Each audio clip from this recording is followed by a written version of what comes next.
அனைவருக்கும் வணக்கம்.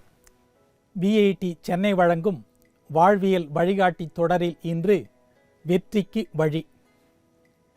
வாழ்க்கையில் வெற்றியை தேடாத மனிதர்களே இல்லை. ஆனால் எல்லோருக்கும் அது கிடைப்பதில்லை. வெற்றியை தொடுவதற்கு, எட்டி பிடிப்பதற்கு சில வழிமுறைகளை வாழ்க்கையில் பின்பற்ற வேண்டும். வாழ்க்கையில் துன்பங்கள் குறுக்கிடும். அவற்றை இயல்பானதாக ஏற்றுக்கொண்டு தீர்வு காண வேண்டும். அதை விடுத்து துன்பத்தையே நினைத்து கொண்டு அவ்வப்போது வருகின்ற இன்பத்தையும் துன்பமாக்கிக் கொள்வது பேதமை. இன்றைய இளைஞர்களுக்கு எங்கும் அவசரம், எதிலும் அவசரம். பொறுமை, நிதானம் என்பது கிடையாது. எதையும் உடனுக்குடன் அனுபவித்துவிட வேண்டும் என்ற துடிப்பு. எல்லாவற்றுக்கும் ஒரு கால நேரம் உண்டு. பூப்பதும் காய்ப்பதும் குறிப்பிட்ட பருவத்தில்தான். குறிப்பிட்ட நாட்கள் அடைகாத்த பின்புதான் முட்டை குஞ்சாகிறது. வாழ்க்கையின் ஒவ்வொரு நிமிடத்தையும் நாம் அனுபவிக்க, ரசிக்க பழக வேண்டும். நாவலின் பக்கங்களை வேக வேகமாக புரட்டி அங்கொன்றும் இங்கொன்றுமாக படித்து முடித்தவனுக்கு நாவல் சுவைக்காது. இதே நியதி வாழ்க்கைக்கும் பொருந்தும். கல்லூரி வாழ்வில் அடைய வேண்டியதை பள்ளி பருவத்திலும், திருமண வயதில் அடைய வேண்டியதை கல்லூரி வயதிலும் என்று எல்லாவற்றையும் முன்னதாகவே பெற விழைந்தால் 80 வரவேண்டிய வயோதிகம் 50 வந்துவிடும். அடுத்த நிமிடத்தை அனுபவிக்க இப்போதைய நிமிடத்தை பாழாக்கக்கூடாது. இன்றைய இளைஞர்கள் ஒருவரை பின்பற்றும் போது முழுக்க முழுக்க அவராகவே மாறிவிடாமல் அவரிடம் உள்ள நல்ல குணங்களை மட்டும் ஈர்த்து தங்கள் இயல்பான வளர்ச்சியில் சேர்த்து கொள்ள வேண்டும். இக்கருத்தை சுவாமி விவேகானந்தர் இப்படி கூறுகிறார். ஒரு விதையை நிலத்தில் போடுகிறோம். அதன் வளர்ச்சிக்கு தேவையான எரு, தண்ணீர் ஆகியவற்றை அளிக்கிறோம். அவ்விதை தன் இயல்பிலேயே வளர்ந்து தனக்கு வேண்டிய எரு, தண்ணீர் ஆகியவற்றை எடுத்துக்கொண்டு பிரம்மாண்டமான மரமாகிறது என்கிறார். அதுபோல் கற்றுக்கொள்ள வேண்டியதை மட்டும் கற்றுக்கொண்டு வாழ்க்கையில் முன்னேற வேண்டும். வெற்றி பெற்றவர்கள் அனைவரும் மற்றவர்கள் உறங்கிக் கொண்டிருக்கும் போது தாங்கள் மட்டும் விழித்திருந்து திட்டமிட்டு உழைத்தவர்களே.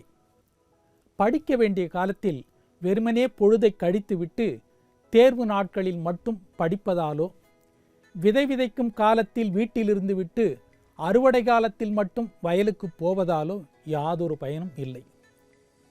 திட்டமிட்டு செயல்படும் போது தேவையில்லாத அவசரமோ தாமதமோ கூடாது. அவசரமாக நடந்து சென்றால் நல்ல பாதையில் கூட தடுக்கிவிட நேரிடும். அவசரமாக பாட்டிலில் தண்ணீரை ஊற்ற முற்பட்டால் பெரும்பகுதி தண்ணீர் வெளியேதான் சிந்தும். பதறிய காரியம் சிதறும் என்பார்கள். பதற்றத்துடன் 10 நிமிடங்களில் செய்யும் வேலையை திட்டமிட்டு பதறாமல் செய்தால் அதைவிட குறைவான நேரத்திலேயே ஒழுங்காக செய்து முடிக்கலாம். அளவுக்கு அதிகமான தாமதமும் நம் ஆவலை அழித்துவிடும். தாமதிக்க அந்த செயல் மீது ஒரு சோர்வு ஏற்பட்டு செயலாற்ற மனமில்லாமல் போய்விடும். சிலர் ஜாக்கிரதையாக இருக்கிறேன் என்ற பெயரில் ஒரு செயலிலும் இறங்க மாட்டார்கள். சிலர் சிந்தித்து கொண்டே இருப்பார்கள், செயல் இருக்காது. வெறும் சிந்தனையில் காலத்தை கழிப்பவன் முட்டாள் என்று ஒரு பழமொழி உண்டு. செயல் இல்லாத சிந்தனை வெறும் வீணான ஒன்று. திட்டங்கள் கால வரையோடு இருக்க வேண்டும். அன்றைய தினத்தில் செய்ய வேண்டியது, 6 மாதத்தில் செய்ய வேண்டியது, ஓராண்டில் முடிக்க வேண்டியது என்று கால எல்லையோடு திட்டங்களை தீட்ட வேண்டும். காலவரை இல்லாத திட்டங்கள் வெறும் கற்பனைகள்.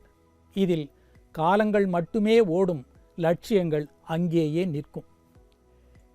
நேரத்தை வீணாக்குவதை ஒரு குற்றமாக நினைக்க வேண்டும்.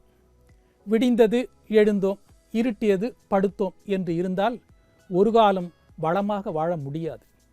காலையில் எழுந்தவுடன் ஒரு வேலையை செய்து முடிக்க வேண்டும் என்ற உந்துதல் இருக்க வேண்டும். காலம் பொன் போன்றது என்பார்கள். முயற்சித்தால் பொன்னையும் கூட வாங்கிவிடலாம். ஆனால் இழந்த ஒரு நொடி பொழுதை கூட எத்தனை கோடி கொடுத்தாலும் திரும்ப பெற முடியாது. வெற்றிகளிலிருந்து கற்ற பாடத்தை கவனமாக தொடர்ந்து பயன்படுத்த வேண்டும். அதே போல தோல்விகளிலிருந்து கற்ற பாடத்தையும் கவனமாக நினைவில் வைத்திருக்க வேண்டும். அந்த தவறை மீண்டும் செய்யாமல் இருக்க இது பெரிதும் உதவும். எந்த ஒரு பெரிய சாதனையையும் ஒரே நாளில் செய்துவிட முடியாது. பெரிய கட்டிடங்கள் ஒவ்வொரு செங்கற்களால் கட்டப்பட்டதுதான். ஒவ்வொரு படியாக ஏறினால் களைப்பும் இருக்காது, கடினமும் இருக்காது. மண்ணில் முளைக்கின்ற மரம் மெல்ல வளர்வதால் தான் கம்பீரமாய் வானுயர்ந்து நிற்கின்றது. படிப்படியாக அடைகின்ற வெற்றியே சிறந்த வெற்றி. அதுவே வெற்றிக்கு வழி. மீண்டும் நாளை சந்திப்போம்.